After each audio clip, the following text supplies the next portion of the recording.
So after a very engaging and insightful admissions panel, our focus now returns to the careers market, and just talking with my panelists, an expression of a great year, optimism, wonderful to see graduates being able to explore so many opportunities across different sectors. So it's a delight to welcome Dimitri Wonitz. Dimitri is the Associate Director of Career Development at Michigan Ross. Also with us, Colette Vogel, Head of Recruitment at Washington Foster, and Shelley Heinrich, who is the Associate Dean, MBA Admissions and Director at Georgetown McDonough. Thank you, all three of us, for being with us. I'm sure a busy time as second-year students already thinking about the year ahead. Of course, there are the first years and internships next summer. But you've just been working with the graduating class of 2021. Colette, you said it was a very strong year and across many different sectors. Tell us a little bit, what you've seen and the very strong placement rates that you've had at Foster. Yes, of course. Well, I would say the job market has been really strong, and it's never been a better time to be in the job market in Seattle. Technology obviously is hiring.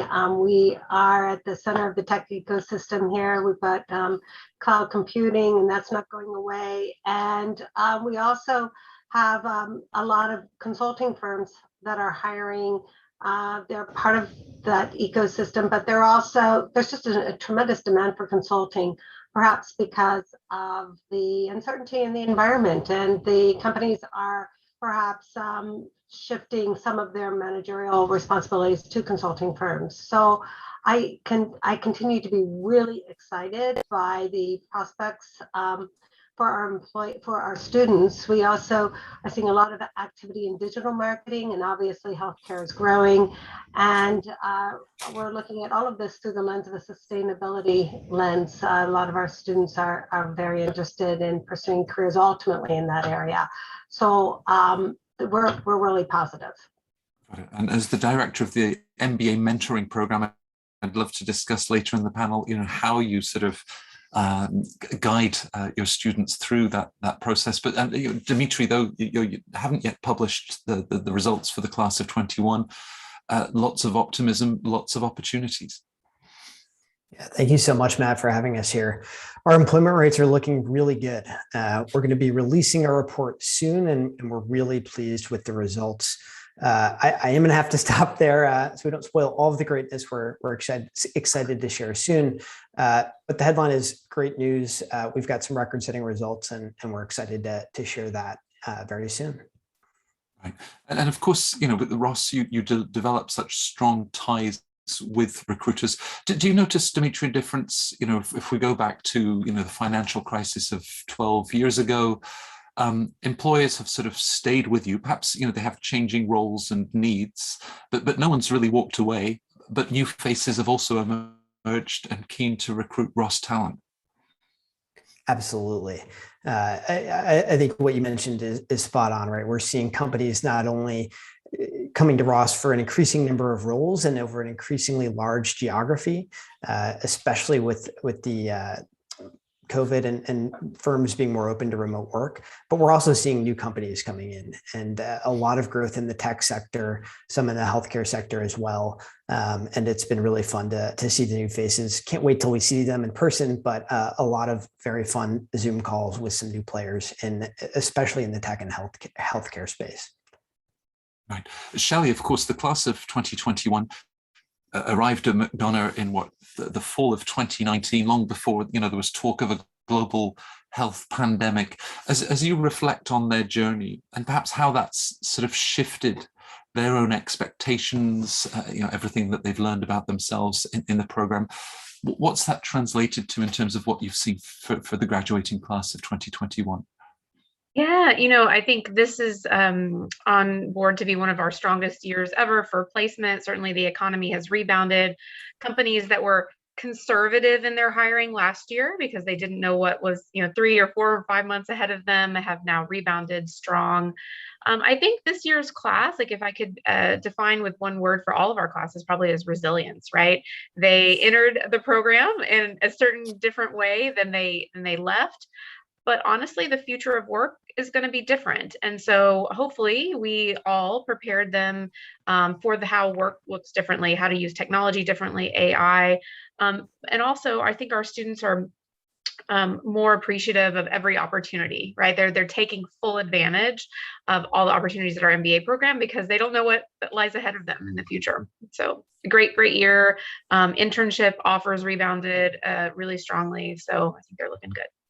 Right. With the resilience that Shelley describes, Dimitri, do you think there are other characteristics that have served this class particularly well as, adapting to remote working? They've actually perhaps had to interview and for many months weren't even going to meet their colleagues in an office setting.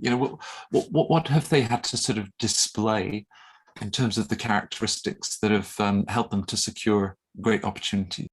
Can you repeat the question? I had a sound issue with my computer.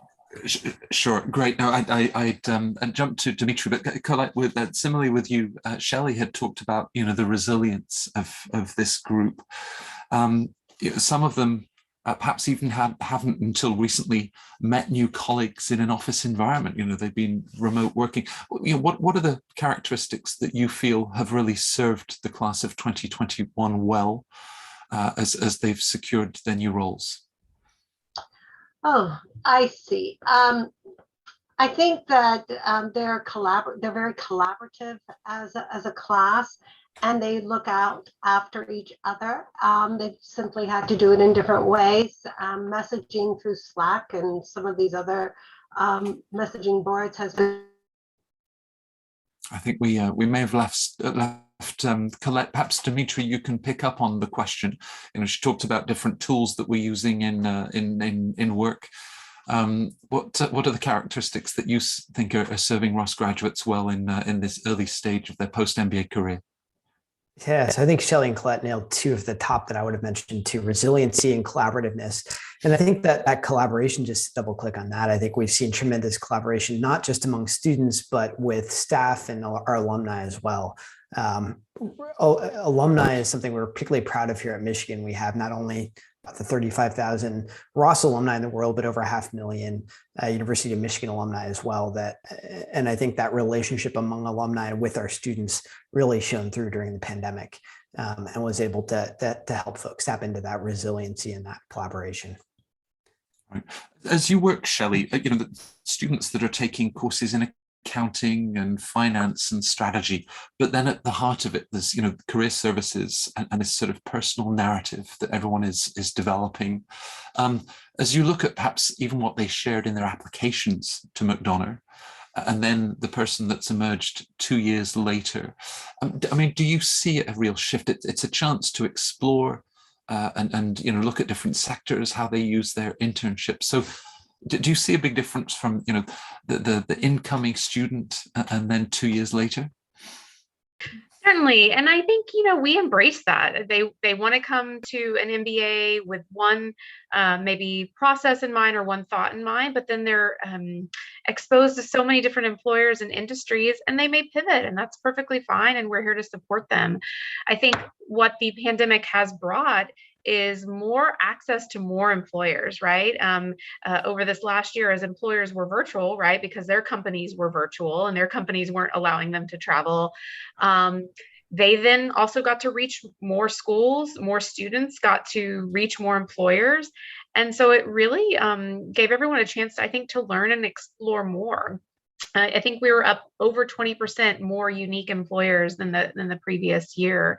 And so it's been great as a learning opportunity. And also I think the pandemic has allowed people to think, okay, I always thought this one industry was going to be stable forever. And maybe it wasn't. And so maybe it's okay to think about a different industry, or there's been other industries that have popped up that have become interesting, healthcare, supply chain, logistics, technology. These things, that people may have never considered before. So I think it's been a learning experience for students. Collette, you'd spoken obviously to some of the very exciting employers on your doorstep in Seattle, but similarly, given sort of remote or virtual interviews, has it enabled foster students to look and have a much wider geographic and perhaps industry reach? Absolutely. And we are seeing a similar trend with more national employers posting on our MBA job site. This means that our students have more opportunity coming their way, and that's very exciting. I think they're also seeing different opportunities. So, for example, what is the impact of the supply chain on long-term growth of an organization? Those are all really interesting problems that they're wrestling with and working with through experiential learning programs, et cetera, to figure out. And so the problems are different. So the MBA is this journey of personal and professional development, and career development is embedded in your job title, Dimitri. How does it work? To take us through the sort of first and second year, and how you're then sort of sitting down with Ross students, them already perhaps expressing various career interests that you have, and the guidance that you then provide, because it's this wonderful sort of black box, almost a mystery to some applicants to the schools. And yet, for me, just seems to be the absolute lifeblood of the business school experience. Fantastic. So it starts early, earlier than you might expect. Our relationship with students starts in the spring or early summer before they come to Ann Arbor. We have an entire recruiting prep course, about 7 different modules that take students through a process of self-discovery and self-reflection. So thinking back on why am I coming to business school? What are my longer-term career aspirations? What are those essential ingredients for a career? And part of that early course is a one-on-one appointment with a staff coach like myself, where we talk through those goals, where you've been, where you see yourself going, and help discuss what those options might look like. Throughout the summer, we have a few different large group engagements and smaller group engagements, so you can get to know your classmates and reflect further on those different goals. We have panels so you can explore different functions and industries. And then when you get here in person in August, we do even more of that and start to get into more tangible recruiting deliverables like resumes and cover letters and all of that jazz. And so throughout the next couple of years, you do a combination of kind of larger workshops that we put on as a career development office, smaller group programming. We have functional accountability career teams, or FACT groups, which are small cohorts of 5-ish students led by second-year students that are hired and trained by the career development office to lead you through the recruiting process for a given industry or function. So we have consulting FACT groups, we have tech product management FACT groups, et cetera. And that takes you through really the internship recruiting process, in addition to one-on-one appointments with coaches like myself. I'm aligned with the tech industry. I have colleagues that are aligned with finance, consulting, et cetera. So really, we take you all the way through from that self-discovery, reflection, exploration, and then execution, keeping in mind not just internship and full-time, but what are those longer-term career aspirations, and are you building the foundation for a strong career? Right. So it's very high touch. It's highly, highly personalized. As you think, Shelley, of all of the sort of the hard skills, analytics, discounted cash flow that's perhaps taking place in a bigger classroom setting, how do you approach teaching some of the soft skills that Dimitri has described at McDonough? Yeah, definitely. So we start working with them in June with online kind of webinars, pre-summer webinars, where they have to think about their accomplishments over their lifetime. They build out an accomplishments record, which is a very long resume, right? Like something that they will then dilute down to customize. We work on their social presence. What does LinkedIn look like? How do you optimize that? And then, they work with a career coach really in July to just start thinking about, all right, I want to go into this industry. I'm not necessarily sure, but what does the path look like? But then the soft skills, for example, they're different for international students. We want to teach international students how to network in the US, or, if you're military, prior military, how do you translate that military lingo into civilian lingo in a civilian resume?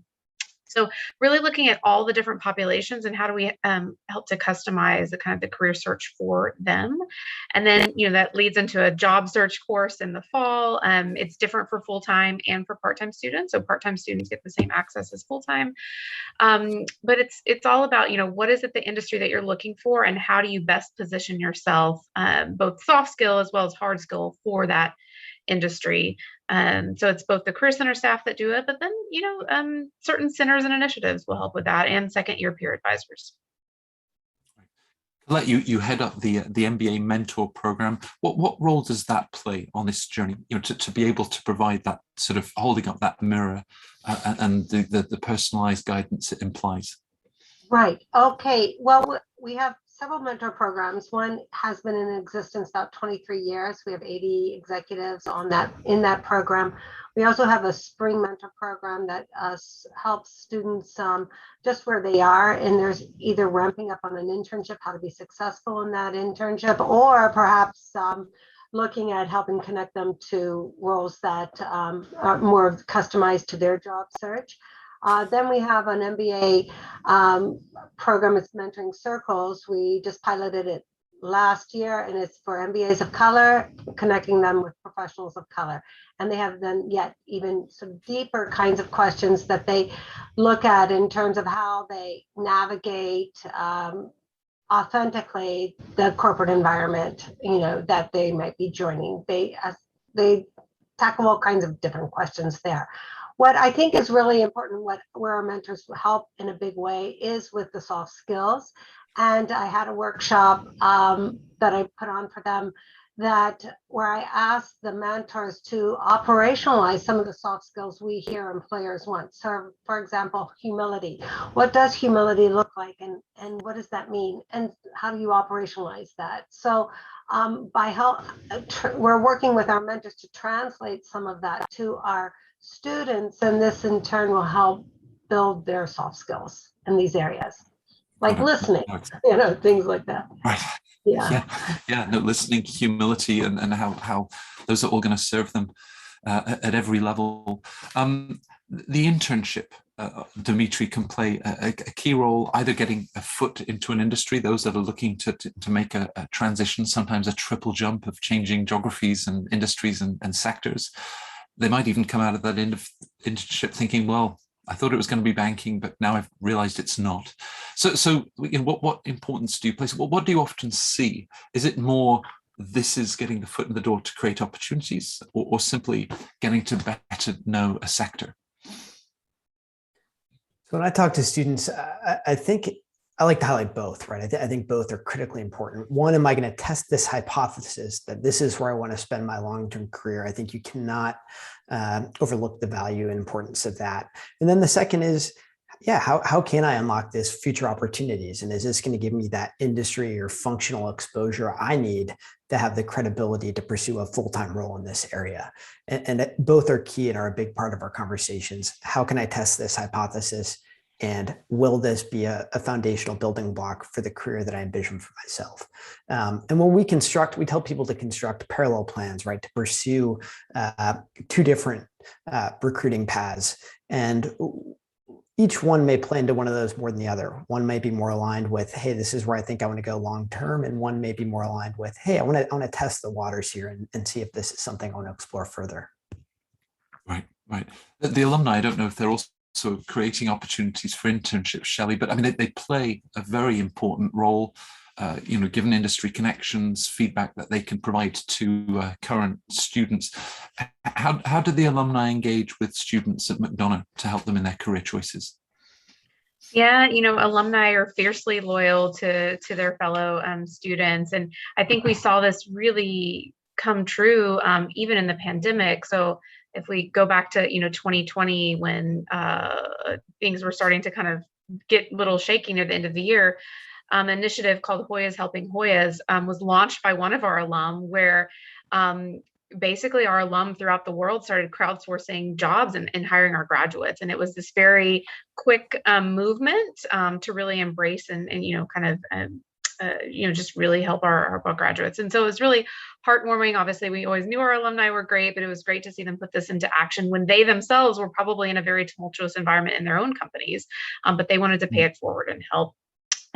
Similarly, we also have a mentor program, and it's a combination of personal and professional mentorship, right? There's not necessarily a goal within the mentorship program that this is a mentor to help you get a job. It's more, this is a person that's more senior to you that can just provide you kind of guidance and navigation and a compass in some of the things that you're wrestling and challenging with. And so it has been, wildly successful as our most mentorship programs. And I think our students, especially during COVID, have appreciated having that additional human connection.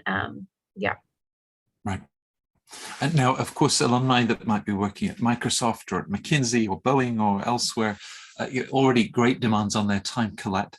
Any advice that you then have to students in terms of how they can effectively network and sort of break through and make that connection and gain the sort of insights that the alumni are able to share? Yes, we do a lot of structured office hours, for example, that do help them gain access. And most all of our companies and firms do office hours. And we also have by company a list of alum who are ambassadors to the school, who are willing to be connected with or reach out. And so students, they may be tentative at first, but we work with them on, approaching an alum, approaching a second year first, maybe, and then an alum, and then going from there to gain more insight about the roles that these people are doing and a day in the life and what the culture is like, etc. Right.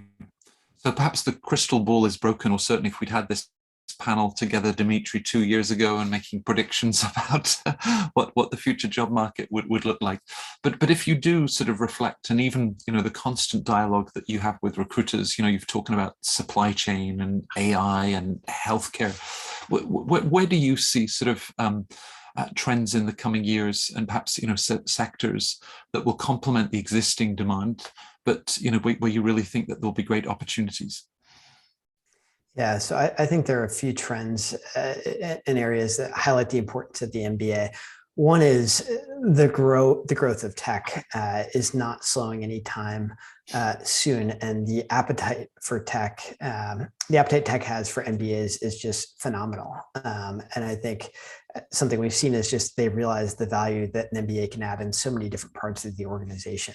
I think too, the rise of and continued interconnectedness of the world really provides a growth vector for MBAs. MBAs at places like Ross are so good at intercultural communication. They've gone through an intense 2 years where so many of their teammates on group projects or clubs or in classes are folks from all over the world. And so MBAs just have this really unique ability to communicate not only across an organization, but across the globe. And as we see that organizations get more complicated and more global, that skill set will just be tremendously valuable. Right. Ross is, I guess, one example with a very strong undergraduate program at Georgetown too.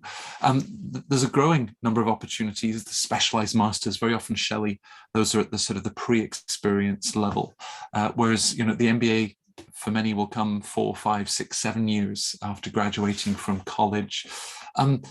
Do you think that the MBA still holds a very special place in terms of going back to school, or reflecting on that early career experience that you've had and then emerging, in your late 20s, early 30s, and really perhaps recalibrating or setting a new direction for your career? Will that endure? Yeah, I think the pandemic reinforced that you can be kind of specialized in your job one day, and then the next day your company has laid off thousands of people, and now you're doing multiple different functional areas. And so you better be equipped and skilled to do those multiple different functional areas so that you can stay relevant. And that's what an MBA provides. It really provides you with that broad skill set.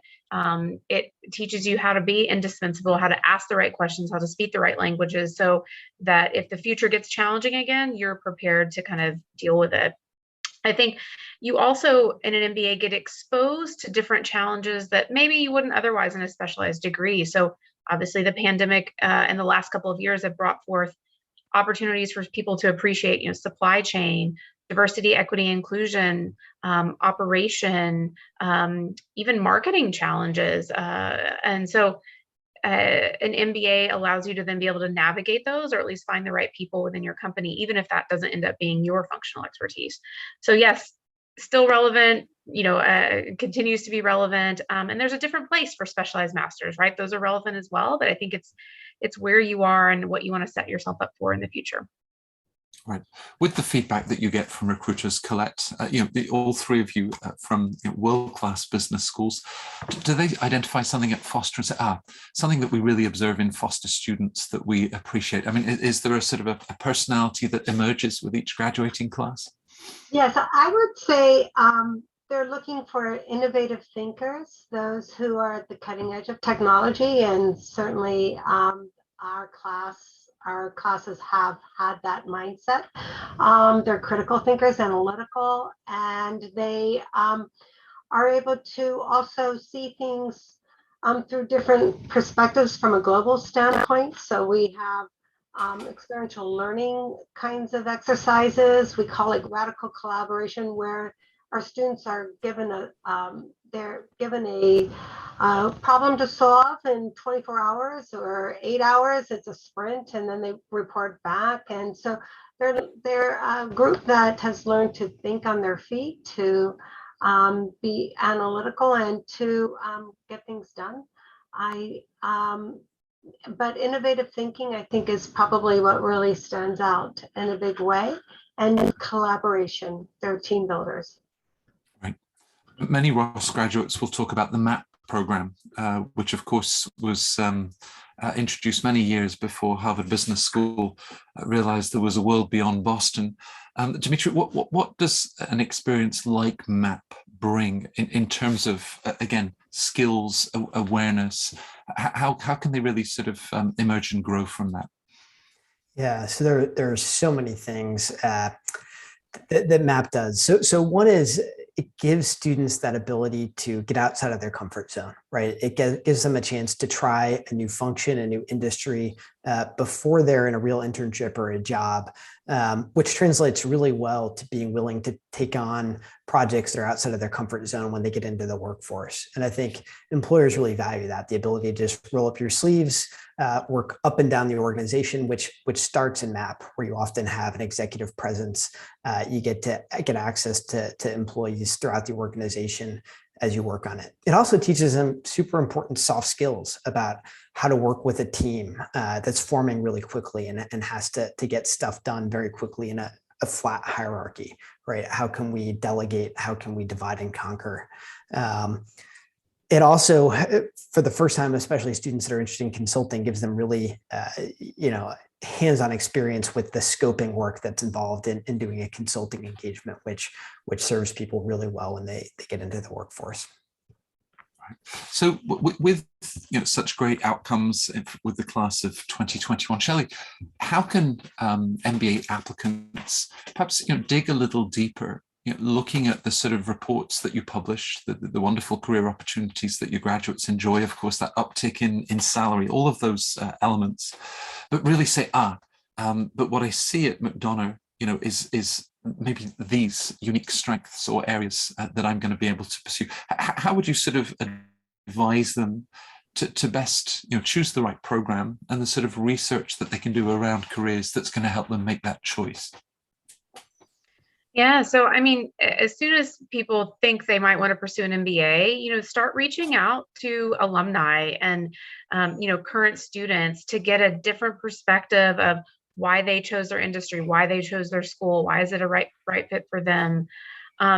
Students should be comforted in the fact that people coming to do MBAs many of them switch functions or industries. You know, I think 84% of our incoming students roughly either switch their function or industry, and MBA employers expect that, right? So, you know, when you do an MBA, you don't have to do as much explaining perhaps to an employer on why, you know, why you're here to switch employers, versus if you didn't do an MBA and you're just out on the job market and you want to do a 180 switch, employers may say, what's the connection? What makes you marketable to do this? So I think students should be comforted in the fact that they can learn and absorb and really kind of redefine their career path, leveraging all of the opportunities that our programs offer, as well as, you know, the excuse that you're a student. So you can often just reach out to an alum and say, I'm a student. Can I have 20 minutes of your time just to pick your brain? You know, that's kind of hard to do if you're not a student. So start doing research early, find out really what the strengths of the schools are that you're going to, you know, what type of curriculum do you want, what type of specialty. But at the end of the day, all great MBA programs are going to provide you great opportunities. So it's just finding the one that's the best fit for you. Yeah, and your advice, Collette, because of course it's a significant investment, time, money, taking this, you know, big step and applying to a top school like Foster. You know, when you talk to someone that's perhaps a year or two out and thinking about those choices, what advice do you give them, you know, to do the sort of thoughtful research to really, you know, find the right program and convince themselves? Right. Good question. All MBA programs have a core. For example, they have finance, marketing, etc., operations. But look at what you want to specialize in. We have, for example, a product management center that's up and running, and that's very exciting for those who are interested in tech. And keep in mind, and certainly Dimitri said, that tech is really absorbing a lot of MBAs, in part because it's not about the technology so much as like, who is the customer and how will they use this technology and what does that look like? So there's a lot of opportunity there. And in addition, there's a lot of entrepreneurial kinds of activities. We have a real entrepreneurial startup ecosystem here, and we've just started a creative destruction lab focusing on computational health and medicine. And that's all really exciting in this space where we have new medical devices or new different sciences that need to be commercialized. And so if that's something that's interests you, there's a lot happening in that space here at Foster. And certainly if you're interested in we also have a broad range of industries here. So consulting, technology, we have a lot of healthcare, especially in that ecosystem coming out of the garage space, and then certainly retail. So, and then of course, as Shelley mentioned, we have national employers posting here at Foster, so that if you're mobile, you can work in just about any space, and you'll still have the MBA athlete. And I would say that those muscles that will enable you to tackle any problem and as an MBA. Right. Well, one of our viewers, Dimitri, has asked, you know, in the application, I'm expected to talk about my post-MBA career plans. Shelley talked about 84% of the McDonough students that, you know, change industry sector. So there's a, you know, tremendous transition that's taking place anyway. Are there any sort of red flags if we look at somebody's pre-MBA experience and then they, you know, tell you, I want to come to Michigan Ross and then work in venture capital, private equity? You know, some career transitions might be more of a stretch. Are there any sort of red flags that you then look for based on what someone was doing before the MBA? Yeah, so I think two red flags I look for is if somebody doesn't articulate a strong why about why they want to make a career transition, and two, if it is unclear how an MBA is going to could be a nice effective bridge to that industry. So to me, with venture capital, I see a fairly good bridge about how a place like Michigan Ross could really give you a lot of experience, even to people with really diverse backgrounds. But I would really look at that why and the alignment of how does Ross or whichever business school you're looking at, what things are you going to take advantage of while you're here? They're going to create an effective bridge. And those are the two things I would look at. And so if you lack a why, or if you lack an ability to articulate kind of what about this program is going to effectively move me in the right direction, those are red flags right there. Right. An international viewer has asked Shelley, had sort of postponed their business school plans from the last year, 2 years, just given some of the uncertainties around H-1B visas. Now, I don't expect you to, to have all of the answers of sort of forward-looking government policy, but does there feel like there's a shift? And so the international applicant that wants to consolidate the 2 years of business school in the US, are you seeing that there are now the administrative or visa requirements are proving to be a little more accessible? I think with options for kind of STEM designations that provide perhaps more time in the US, 3 years in particular, that's a great opportunity for international students. I think there's always going to be certain industries perhaps that are more attractive in hiring international students versus domestic students. So it's an ever-changing environment. At the end of the day, companies want to do and hire what's going to be best for their company. And so who knows what will happen in the future, but I think students should in general know that the US is very excited to welcome international students. Our business schools thrive on global diversity. We want that global perspective in the classroom. We have over 46 countries represented in the program, and I think we all wanted to continue that. And so I think international students have to find kind of, again, also the right fit and the right industry that's going to be feasible for them. But we also have international students that have great thriving businesses at home. They want to come, to the US, maybe do a great internship in the US, but their goal is to go back to that company or that family business to make it thrive and grow. So we also support those kind of entrepreneurial students as well. Right. And any thoughts, Colette, that you have on the entrepreneurial track? And again, the ecosystem around Seattle of, those that do even, incubate their business ideas. Others feel, well, get the MBA, consolidate perhaps with industry experience, maybe consulting for a few years, and then it'll be a great platform to then start my business. I mean, is one track better than the other? I guess they both have their motivations and their advantages. Yes, and I would 9 times out of 10 argue that you should do just what you described, complete your MBA, move to a big name, big brand kind of company, so that when you go out for venture capital a few years later and start up your own business, you can say, yes, this is this individual from Foster at Amazon or at Microsoft.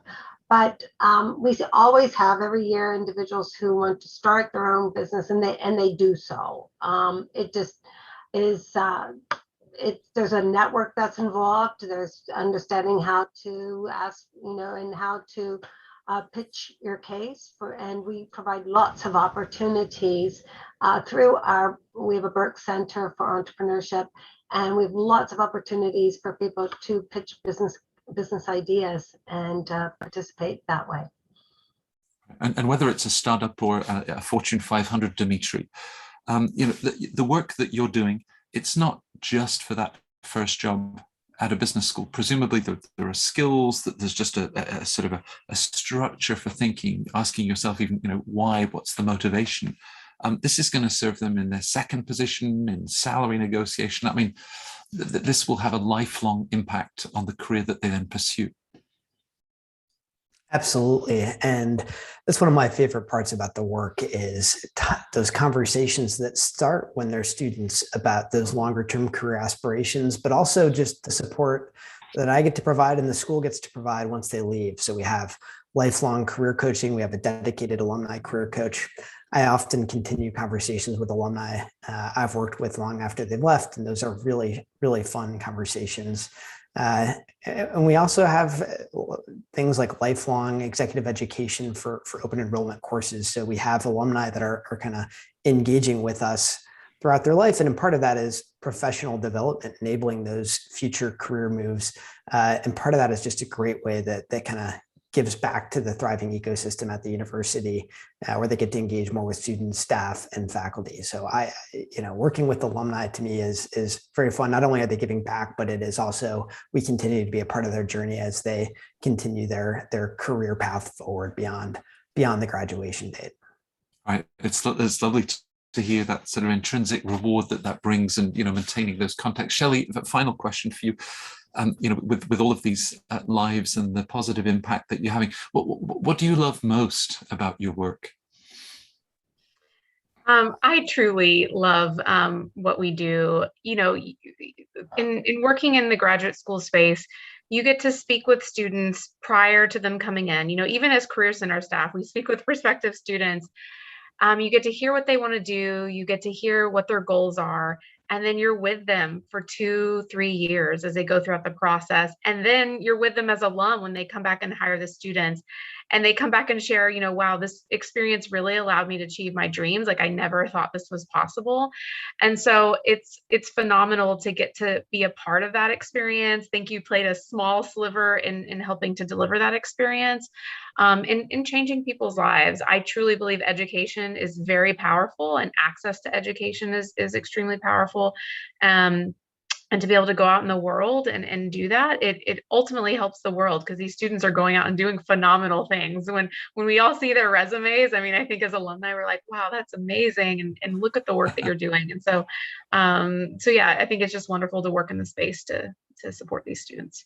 And be able to contribute to that. Now, I completely understand. But Collette, just finally for you, as you think of all of the stories of the mentors and the mentees, do you have perhaps not a favorite story, but just one of those experiences that says, this is what we're trying to achieve. This is what it's all about.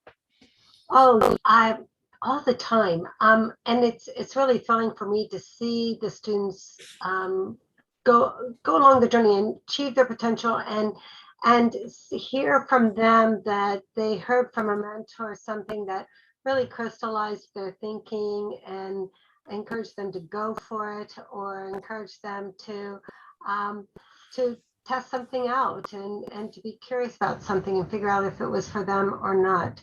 And I hear these stories all the time, and I tell the students, our most resilient individuals, and this is borne out by research, but our most resilient students have more than one mentor. So it's not just the mentor in our program, but you want to learn how you work with a mentor throughout your career when you have multiple mentors in your life for multiple reasons. And so our mentors do just that. Some work on work-life balance, and others like to talk about the industry, and others like to talk about their leadership. So it depends on what they're looking for. But most everyone finds their fit and their match, and it's really rewarding to see, because they continue that relationship on past business school in many years later.